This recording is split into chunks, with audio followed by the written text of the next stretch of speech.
नमस्कार जय जगन्नाथ। आज आम एठारे गोटे गल्प शुणा जहाँ लिखिंट श्रीमती वीणापाणी महांती। तांकर यह गोटे बहुत सुंदर गल्प। गल्पटर ना हूँ अलिखित पृष्ठा। ताहले चलतु यही अलिखित पृष्ठा गल्पर कौन सब अच्छी आम आलोचना करवा।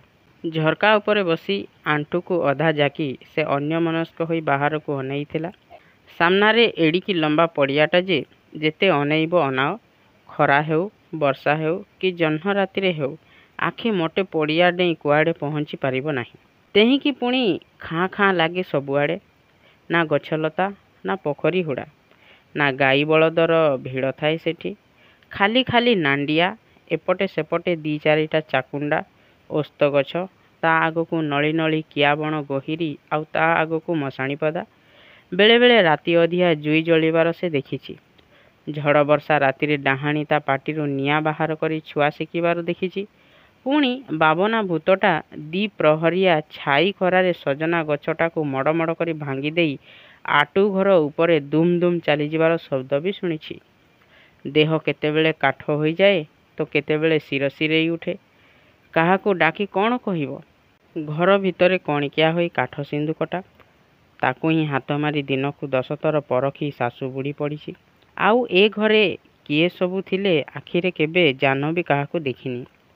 राति पाही सकाळ हेले बारी पछर गड़िया बारिकी लगी एणु तेणु साग कि लंका मरीच, सेपटकू चाखंडे जमी रे केबे भेंडी दीटा कि बैगण कसीटे। घर मुहरे बेक ऊंचा चौरा तले छिड़ा होई से लोटाए पानी ऊपर को पकाई दिए। तुलसी गछटा पानी न पाई मरी आसुची। 4 मास संसार भितरे एतिकी से दांड बारी देखिछि। साई पड़िशा जाइनी कि अकाले सकाले ए घर को केही केबे आसंती नाही। केमिति भला आसीबे जे। जाह्नवीर देहटा भूत माड़ी बसिला बेले कंपी उठिला। जेते मन को स्थिर कले मन कण किछि कथा माने। बेसी करी सेई भूतटा सवार हुए दी प्रहरे, नहेले मझी राति रे जेतेबेले झिंकारी झी झी करे, नइले पेचा कूं कूं करी कांदु थाए। मुंडरू खसी जाइथिबा ओढ़नाटा टिके टाणी आनी जाह्नवी झरकार रेलिंग धरी छिड़ा हैला। काली परी देखा जाउछि सबु। हेई से नाली कस्ता शाढ़ीटा अलगुणी रे कणिकिया पड़ी अलंदुरे पोती होई आसिलाणी। घर झाड़ू कले भी केजाणी सेईटाकू सफा करी रखिदेबाकू मने पड़ुनी तार। ता सेपटकू गईठाଳ करिया कनाटा सेमिति झुलुची। ओह आलो बहु, सेहिठारे छिड़ा होई सबुबेले पदाकू चाहुचु काहींकी बा? केते मना कलेनी तू पदाकू चाहाना। केतेबेले कौ कथा। घरे अंडीरा छुआ बोली पिंपुड़ीटीए नाही, जुबा माइपिटा झरकारे मुह देखाइले लोके ताकू कदर्थ करिवे लो। जाह्नवी उत्तर देलानी। मसिणाटा घोषारी आनी तले गड़ी पड़िला। बंद आखिरु दीधार लुह निगिड़ी पड़िला। निया नागी बुढ़ी मरुनी कि बंचुनी। शोइलुणी किलो? आंगुठी गुड़ाक धक धक हेउछि। भंडारू माउस जेमिति किए चोबेई देई जाउछि। बुझिलु लो? हेला एबे तते निद आउछि। टिके मने रखिथा, काशी संजकू हाट करबाकू पैसा मागिबाकू आसिले ताकू कबिराजटू 2 पान औषध आनिबाकू कहिबू। तू कथा कहिबुनी ना, मते मने पकई देबू। कराट देखिबो अफिम सइलाणी कि नाही। मते भला निद टिके आखी को आसंता। तते केमिति एते निद होउछि किलो पोड़ा मुही। जाह्नवी तथापि जवाब देलानी। निआरे घिओ ढला हेले हुत हुत होई जलिबा कथा, हेले से जली जली जे पाउंस होई गलानी। प्रतिदिन सकाळ खरा बेले कि राति अधरे पाखापाखी हेले सासू बोहूंकर एमिति कथा। केबे से हाँ मारे, केबे चुप रहे, आउ केबे घरू बारंडा को आमिकांत को आउजी ढुलेई पड़े। लेखा जोखारे सासूंकर दियर हेबे काशीनाथ, जाह्नवींकर दादा शशुर। मुंडरे ओढ़णा देई लोटा पानी दिए, चाहा करी दिए।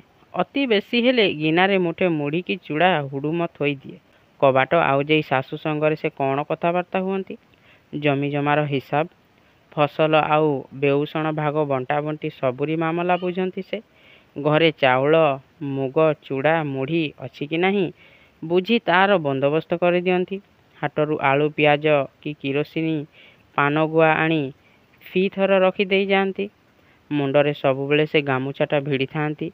गामुछारू केराए खसीगला भली होई आखि दीटा ओ नाकपुड़ा लुचि जाई थाए। जाह्नवी ताकू बाट घाटरे देखिले भी चिन्हि पारिबनी। कौन बा दरकार अछि। काहा संगे कथा न कहिले, काहाकू न चिन्हिले କୁଆଡ଼େ ନ ଗଲେ କି କେହି ନ ଆସିଲେ କୋଉ ଜାହ୍ନବୀ ମରିଯାଉଛି ନା ବଞ୍ଚି ଯାଉଛି। ବୁଢ଼ୀ ପୁଣି କାଶି ଉଠିଲା ଦିଥର। କୁନ୍ଥେଇ କରି କହିଲା, ଆଲୋ, ଗୋଟାଏ ପଟ ଭାଗ୍ୟ ତ ଅନ୍ୟ ପଟେ ଧରମ। କରମ ଅର୍ଜନ ସବୁ। ନହେଲେ କ'ଣ ଧରମ କରିଥିଲି। ଓଷା ବରତ ପୁଣ୍ୟ ତିଥି ବାବାଜୀ ଅତିଥି ଅଭ୍ୟାସଗତ ସବୁ କିଛି ମାନିଥିଲି।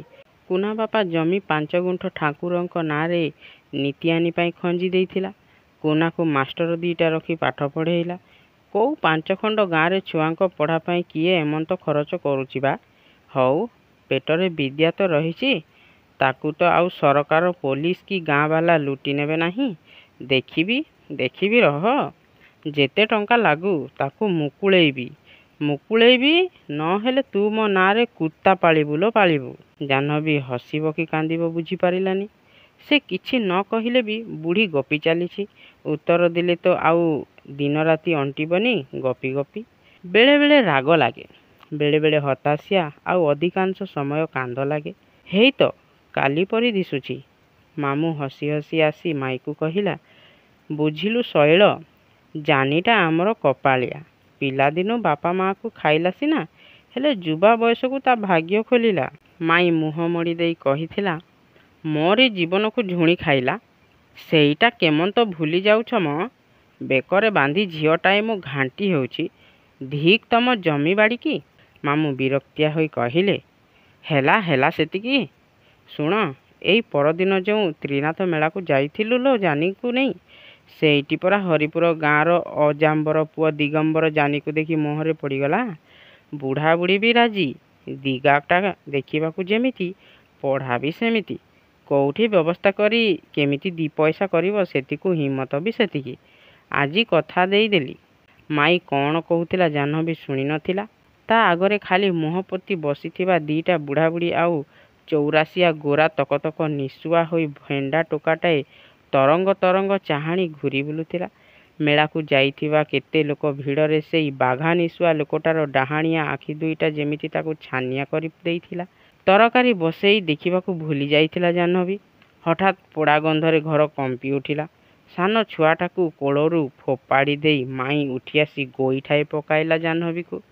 ମରଲୋ ଛତର ଖାଇ, କଥାଟା ପଡ଼ୁ ପଡ଼ୁ ଏମିତି ଓଲେଇ ବିଲେଇ ହେଲୁଣି, ଆଉ ହାତ ଧରିଲେ ତ ପୃଥି ରଖିବୁନି। ହାଣ୍ଡିକ ତରକାରୀ ପୋଡ଼ି ଥୋଇଲୁ। ସେଦିନ କାନ୍ଦି କାନ୍ଦି ଜାହ୍ନବୀ ଖାଇ ନଥିଲା। ବାପା ମା ଏକା ଦିନକେ ହଇଜାରେ ମରିଗଲେ। 10 ବର୍ଷର ଜାହ୍ନବୀକୁ ମାମୁଁ ମାଇଁ ଅଚେତ ଅବସ୍ଥାରେ ତାଙ୍କ ଘରକୁ ନେଇ ଆସିଥିଲେ। ଶୁଣିଛି ବାପର ସବୁ ସମ୍ପତ୍ତି ମାମୁଁ ବିକ୍ରି କରିଦେଇ 7 ଦିନରେ ସବୁ ଭୁଲିଗଲା। ଜାହ୍ନବୀ ସେଦିନୁ 7 ବର୍ଷ ଧରି ମାଇଁର ରୋଷେଇ କରିଦେଉଛି, ଛୋଟ ଛୁଆଙ୍କ ଗୁହ ମୁତ କାଢ଼ୁଛି। ତଥାପି ପେଟ ପୂରେଇ ମାଇଁ 2 ବେଳା 2 ମୁଠା ଖାଇବାକୁ ଦେଇନି।